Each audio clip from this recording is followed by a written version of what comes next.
બોટાદ જિલ્લાના એસપી ધર્મેન્દ્ર શર્માએ જિલ્લાની તમામ બેંકના મેનેજરો સાથે એક બેઠકનું આયોજન કર્યું હતું. મ્યુલ હન્ટ ઓપરેશન અંતર્ગત આ બેઠક યોજાઈ હતી. બોટાદના ડીએસપી ધર્મેન્દ્ર શર્માએ બેંકોના મેનેજરને મ્યુલ એકાઉન્ટના વધતા જોખમો વિશે માહિતગાર કર્યા હતા.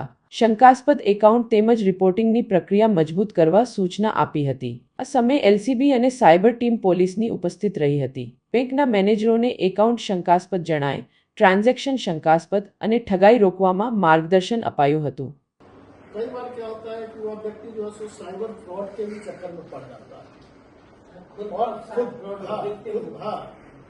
और वो जो है सो व्यक्ति कहता है कि तुम जो है सो इतना पैसा ला के ब्लैकमेलिंग का मुझे दो, तो उससे बात करने के क्रम में जो है सो पता चल जाता है कि भाई इसके साथ जो है सो एक घटना घटा और जो नंबर 2, अगर वो खुल गया है तो उसको किस तरह से हम आइडेंटिफाई कर सकें, और नंबर 3 के मतलब अगर वो खुल रहा है ऑपरेटिव है तो हम किस तरह से पुलिस तक जो है इंफॉर्मेशन पहुंचा सकें कि ये चीज़ ऐसा हो रहा है, हमें देखने में चेक विड्रॉल्स में